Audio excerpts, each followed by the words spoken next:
Intro. There are moments in life when we find ourselves asking a quiet question, one that echoes in every soul that longs to be seen, understood, and loved. What truly draws people toward us? Is it appearance, wealth, confidence, or something deeper, something that cannot be measured or performed but must be embodied? J Sandel once said that our worth is not defined by the marketplace nor by the applause of the crowd, but by the moral substance of our choices. And that truth is the foundation of attraction, not the fleeting kind born of charm, but the enduring kind born of character. In this reflection, we will uncover 6 simple words that can change the way people see you, not because they manipulate or impress, but because they reveal who you really are. These 6 words are not a script for seduction. They are a mirror for the soul. They remind us that the power to attract others does not begin in what we say. It begins in what we stand for. The Stoics taught that virtue is the only beauty that does not fade. Sandel reminds us that a good life is not about self-promotion, but about shared meaning, about being someone whose presence makes the moral world just a little better. So today, as we explore these 6 words, listen not with the hunger of the ego, but with the curiosity of the heart, because when you truly understand what these words mean, you will never need to chase anyone again. People will be drawn to you, not for what you have, but for who you are. Let us begin. The first 3 words. I understand you. In every human being, there lives an invisible yearning, the need to be understood. It is one of the oldest desires of the human spirit to feel that someone sees us, not as a collection of traits or achievements, but as a complete and dignified being. When you say, I understand you, and mean it, you awaken something ancient and tender in others. You are saying, I see your struggle, I see your effort, I see your pain, and I do not judge it. J Sandel speaks often about the idea of recognition, that a just society is not only one that distributes wealth fairly, but one that honors the dignity of every soul. The same principle applies in our private lives. People do not crave perfection. They crave understanding. To say I understand you is to offer moral recognition, to tell someone that their humanity matters. But to say it truthfully, you must cultivate something Stoicism demands: emotional discipline. You cannot understand others if you are trapped in your own noise. You cannot listen if your mind is shouting to be heard. The Stoic philosopher Epictetus said, we have 2 ears and 1 mouth so that we may listen twice as much as we speak. Sandel might add, true understanding is not passive. It's moral engagement. It asks, what do I owe this person in the way I see them? Every time you meet someone, you face a moral moment. The choice to see them merely as an object or as a participant in a shared moral world. When you choose understanding, you radiate something magnetic: humility.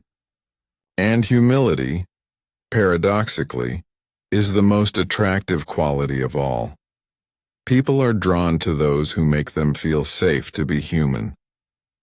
And when your words, your silence, and your presence all whisper, I understand you, you become the kind of person others naturally trust, not because you performed confidence, but because you embodied compassion with integrity.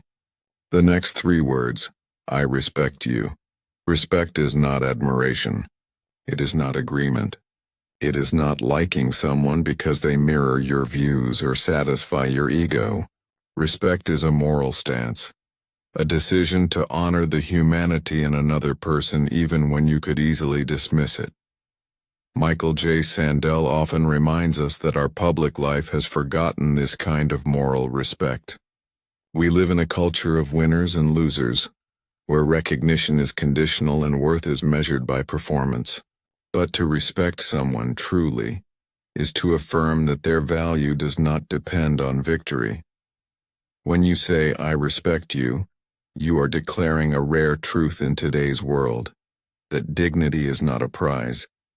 It is a given. This too is deeply Stoic. Marcus Aurelius wrote, "When you arise in the morning, think of what a privilege it is to be alive, to think, to love, to respect." He understood that respect is not something you offer only to those who earn it, but to those who exist alongside you in the moral order of life. Now imagine what happens when your presence carries that kind of quiet reverence.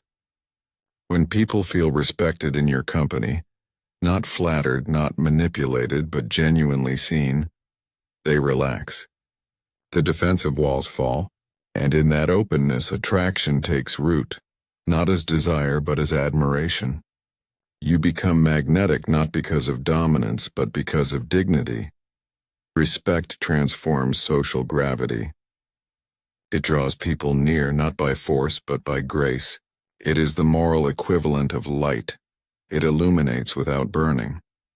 But there's a deeper reason respect attracts. When you offer it sincerely, you reveal something about yourself, that you live by principle. And principles are rare currency. People instinctively move toward those whose actions are guided by something higher than impulse. So when you combine these first two truths, I understand you, I respect you, you are already living out the essence of what Sandel calls the moral life of democracy. The recognition that every person you meet is a moral equal. And when you live this way, attraction becomes inevitable, because in a noisy world obsessed with visibility, you offer what is quietly irreplaceable: moral presence. The fourth word, I value you. To value someone is not simply to appreciate what they do for you. It is to acknowledge their worth independent of what they can offer. We live in a world that measures people the way markets measure products, by output, usefulness, and return. Michael Sandel calls this the moral limits of markets, the point where everything becomes a commodity, even dignity. We praise efficiency, reward performance, and confuse value with price. But in that exchange, something sacred is lost: the ability to see people as ends in themselves, not as means to our desires. To say I value you is to restore that lost sight. It is to say you are not just an instrument in my story, you are a story of your own, worthy of attention, care, and presence. When you tell someone you value them, and your actions confirm it, you awaken something ancient within them, the awareness that they matter beyond transaction. And that awareness is magnetic, because every heart longs for a place where it is not a tool, but a truth. Sandel often warns against what he calls the tyranny of merit, the belief that our success or failure defines our moral worth.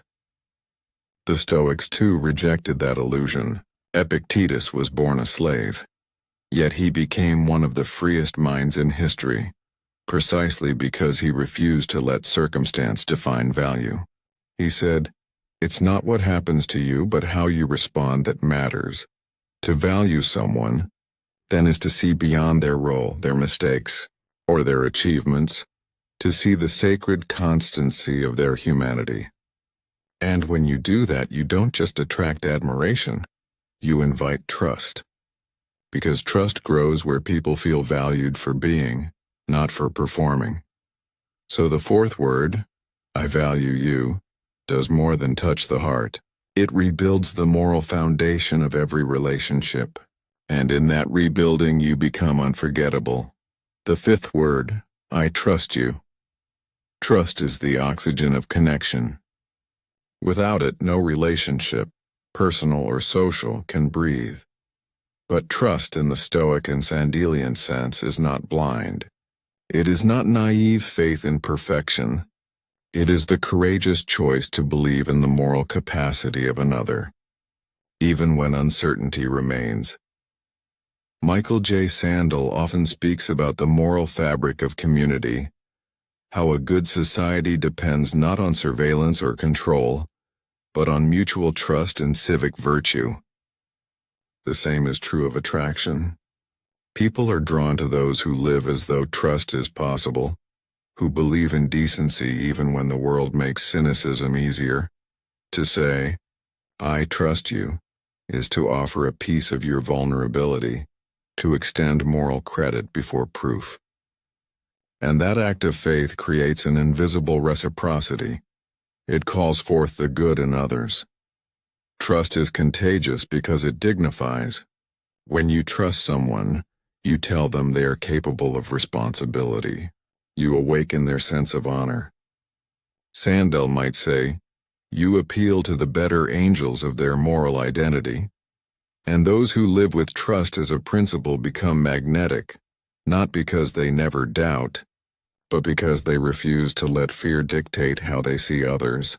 The Stoics would call that courage, like the quiet bravery of the open heart. Marcus Aurelius wrote, "Be tolerant with others and strict with yourself." That is trust in practice, to expect the best from others without lowering your own standards. To walk in the world not as a cynic or a skeptic, but as a moral realist, someone who knows the world is imperfect, but chooses goodness anyway. When you speak or act from that place, people feel it. They feel that you are not playing games. They feel the rare serenity of someone whose words have integrity. And that serenity attracts like gravity. So the fifth word, I trust you, is not just an expression, it is a philosophical stance. It says, I refuse to participate in the culture of suspicion. I choose the moral risk of belief. And in a world that rewards cynicism, that is revolutionary. The sixth word, I need you. This is the hardest one to say, because pride resists it and fear disguises it. But to say, I need you, and mean it without desperation, is to reveal the purest form of moral courage. Michael Sandel reminds us that a society without dependence is a society without compassion. We need each other not as consumers or competitors, but as companions in the moral journey. Stoicism teaches self-sufficiency, yes, but not isolation. True Stoicism does not mean closing yourself off. It means mastering yourself so that your openness is not fragile. To need someone is not weakness. It is acknowledgement of interdependence, the recognition that strength is multiplied in communion. When you say, I need you, from a place of groundedness, not lack, you give others permission to be real. You tell them, you matter to me not because you complete me, but because your presence enriches what I already am. Sandel would say that democracy itself depends on this spirit, the willingness to need one another in shared responsibility. Because no one achieves virtue alone. We grow moral only in relationship, through dialogue, through listening, through shared vulnerability. In this way, I need you becomes a moral declaration. It says, I am not a closed system. I am a participant in the moral ecosystem of humanity, and that humility, that interdependence radiates authenticity. People are drawn to those who can need without clinging, who can depend without dominating. They sense that such a person is whole, and it is wholeness, not perfection, that attracts. The paradox of Stoicism is this: when you learn to stand alone, you also learn how to love without fear. Because needing someone no longer threatens your independence, it deepens it. It becomes an act of chosen trust, not forced reliance. So when you say these final words, I need you, you are not confessing weakness. You are revealing maturity. You are showing that your strength includes tenderness, that your wisdom includes warmth, and that balance is what makes you truly magnetic. Sandel might phrase it this way: those who live as if their lives are bound to others will always find themselves surrounded by meaning. Meaning, not manipulation, is the source of attraction. And when meaning lives in your words, people don't just hear you. They feel your moral presence. The invisible speech, now that you know the 6 words. The question is not whether you can say them, but whether you can live them without speaking at all. There is a kind of language that never passes through the mouth. It speaks through the calmness of your presence, the steadiness of your eyes, the patience of your listening. Sandel would call it the moral expression of character, that quiet evidence of integrity which needs no advertisement. The Stoics believed that virtue should be audible in silence. When a person walks into a room and their manner radiates respect, understanding, and composure, people feel it before they know why. This is what true attraction looks like. Not the firework of first impressions, but the warmth that endures after the noise fades. When your conduct says, "I understand you," when your restraint says, "I respect you," when your generosity says, "I value you," when your reliability says, "I trust you," and when your openness says, "I need you," you no longer need to announce anything. Your very being becomes the message. Michael Sandel often reminds us that public life is impoverished not by the absence of intelligence, but by the absence of virtue. The same is true in our private lives. Our relationships fail not because we lack cleverness, but because we forget the invisible speech of character. The moral gravity of a person is measured not by their eloquence, but by the consistency between what they claim and what they embody. When your words and your actions unite, attraction ceases to be effort, it becomes energy. That is why the most magnetic people are rarely the loudest. They do not demand attention. Attention finds them. They do not chase validation. Validation drifts toward them like iron filings to a magnet. Because integrity, when lived quietly, is irresistible. Sandel might put it this way: people are drawn to those who remind them of what is still good in themselves. To live the 6 words is to become that reminder. You become a mirror in which others glimpse their better nature, and that, more than beauty or charisma, is the essence of attraction. The moral paradox of attraction. We spend much of our lives trying to be impressive. But Sandel and the Stoics teach us a paradox. The moment you stop performing, you start connecting. Attraction is not the reward for self-promotion. It is the consequence of self-possession. When you are at peace with who you are, people sense it. Your calm becomes contagious. Your stability becomes a refuge. In a culture addicted to noise, stillness is power. The 6 words we explored are not a technique. They are a transformation. Each one refines your moral character until what remains is authenticity. And authenticity is magnetic because it is rare. When you live these truths, you begin to notice something subtle. People listen more, argue less. They confide more, compete less. They linger in your presence not because you entertain them, but because you ground them. That is moral attraction, the pull of integrity on the restless soul. Sandel often asks his students to reflect on a simple question: what kind of life is worthy of our admiration? It's the same question your presence asks every time you enter a room. And the answer has never changed. We admire those who combine humility with strength, compassion with courage, intelligence with kindness. When your life harmonizes these virtues, you embody the justice of character, the fairness, honesty, and decency that make others feel safer simply by being near you. That safety is the heart of attraction. The Stoics would say, live in agreement with nature. And part of our nature is the longing to belong, to be drawn toward goodness, to be inspired by character. You become attractive not by seeking attention but by giving meaning. Every act of patience, every moment of listening, every instance of keeping your word. These are the quiet signals of trustworthiness.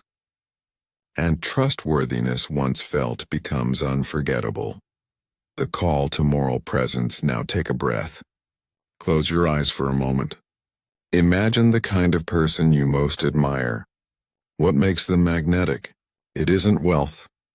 It isn't perfection. It is their steadiness, their way of making you feel seen without judgment, respected without condition, valued without agenda. That is moral presence. That is what the 6 words teach us to become. I understand you. I respect you.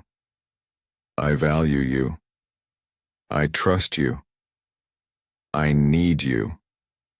These are not tools of persuasion. They are practices of humanity. They remind us that the power to attract is not a trick of psychology, but a virtue of the soul.